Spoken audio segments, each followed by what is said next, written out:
Jurer fait partie entièrement du discours humain. Mais pourquoi Allah jure dans le Coran?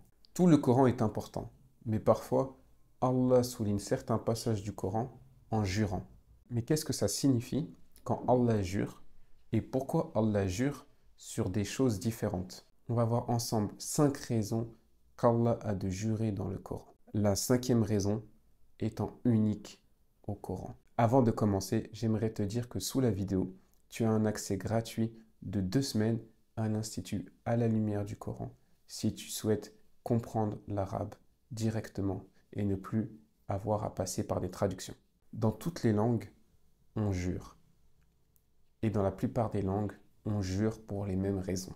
Ainsi, en analysant ces raisons, on peut essayer de comprendre pourquoi Allah jure dans le Coran. La première raison pour laquelle on jure est de convaincre. On a tous déjà vécu cette scène où on ne nous croit pas et pour affirmer que l'on dit la vérité, nous allons jurer en disant Wallah, Wallah, ce que je dis c'est vrai. Wallah, j'ai vu ça. Wallah, il a fait ça, etc., etc. On jure pour convaincre l'autre que ce que l'on dit est la vérité. Ainsi, on comprend que quand Allah jure, par exemple dans Sourate Al-Asr, il jure pour nous convaincre que ce qu'il dit est la vérité. Car peut-être, il nous dit des choses sur lesquelles on serait un petit peu sceptique. Par exemple, dans Sourate Al-Asr, il jure que nous sommes en perdition. Car peut-être certains d'entre nous pensent que l'humanité n'est pas en perdition et on pourrait douter de cette information. Ainsi, en jurant, il veut nous convaincre que nous sommes en perdition. La deuxième raison pour laquelle les hommes jurent, c'est pour attester lors d'un jugement.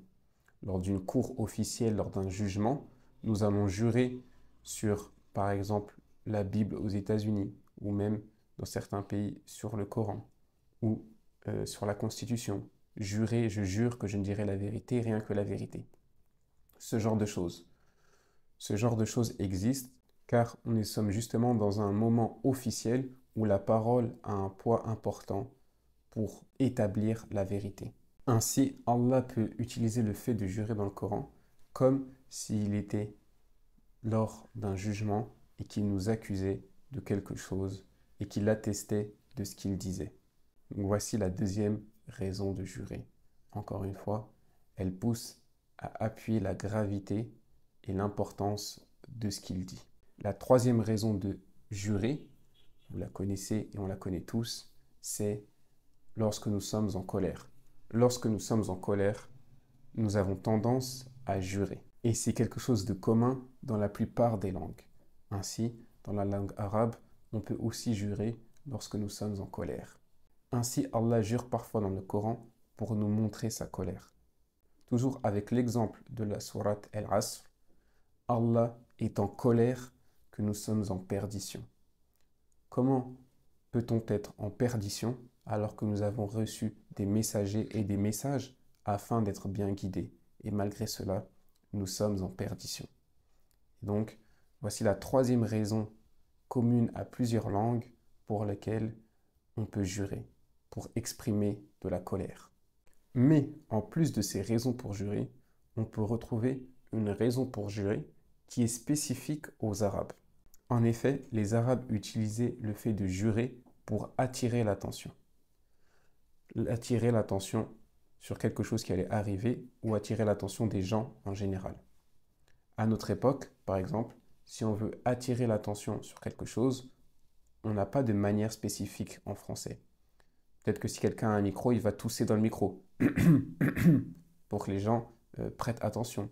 Ou peut-être qu'ils vont dire excusez-moi, j'aimerais votre attention directement. Ou on va peut-être, si on veut l'attention de quelqu'un qui est de dos, on va peut-être crier eh oh toi, quelque chose comme ça. Dans tous les cas, on n'a pas de formule spécifique pour attirer l'attention. Il faut savoir que eux, les Arabes, utilisaient le fait de jurer pour attirer l'attention. Et donc, Allah ici peut utiliser dans le Coran le fait de jurer pour attirer notre attention. Comme si on n'était pas attentif à certaines choses qu'il nous demande de ne pas négliger, auxquelles il nous demande justement de prêter attention. Toujours dans la sourate Al-Asr, il nous demande de prêter attention au fait que nous sommes en perdition et de bien écouter ce qu'il a à dire pour que nous ne soyons plus dans cette perdition. Et enfin, il existe une raison spécifique à Allah de jurer. En effet, quand le musulman jure, il jure forcément par Allah. Ça fait partie de notre croyance et de notre manière de faire. Nous ne pouvons jurer que par Allah. Mais les êtres humains en général jurent par quelque chose qui est précieux pour eux. C'est-à-dire, excusez-moi l'expression, sur la tête de ma mère, sur la tête de mes enfants, etc., etc. Donc les gens jurent sur quelque chose de précieux pour eux. Mais lui, Allah, jure tout au long du Coran sur des choses complètement différentes. Et donc on peut distinguer deux éléments quand Allah jure. Il y a le premier élément, sur quoi Allah jure, et le deuxième élément, qu'est-ce qu'il veut dire après avoir juré. Par exemple, dans Surat Al-Asr, les deux éléments sont il jure par le temps, et il jure quoi? Il jure que les êtres humains sont en perdition. Donc, on a les deux éléments. Et il faut savoir que quand Allah jure, il y a toujours un lien entre ces deux éléments. Alors que nous, quand nous jurons, il n'y a pas de lien. Je peux dire, Wallah, cette pizza, elle était trop bonne. Il n'y a pas de lien direct. Ou un non-musulman peut dire, sur la tête de ma mère, j'ai fait ce devoir, etc., etc. Tout ça pour dire qu'il n'y a pas de lien entre sur le quoi on jure et ce qu'on dit après, contrairement à Allah. Allah jure sur le temps que nous sommes en perdition, car le temps est l'ultime preuve que l'être humain est en perdition, car l'être humain ne peut pas gagner du temps, il ne fait qu'en perdre. On peut gagner de l'argent et en perdre, et en regagner ensuite. On peut avoir un problème de santé et se soigner, etc., etc. Mais le temps, on peut que le perdre. C'est pour ça que Allah a lié le fait d'être en perdition en jurant par le temps. Ainsi, il faut bien prêter attention sur quoi Allah jure et qu'est-ce qu'il va dire après, afin d'en découvrir et en débloquer des nouvelles sagesses et comprendre la profondeur de la parole d'Allah. Et donc on a vu ensemble 5 raisons pour lesquelles Allah peut jurer dans le Coran, avec la dernière, où on a compris que Allah peut utiliser ce par quoi il jure comme preuve, comme élément, comme argument sur ce qu'il va dire après. Maintenant qu'on a vu ensemble ces 5 raisons, notez-les et rappelez-vous-en quand vous lisez le Coran. Assalamu alaikum.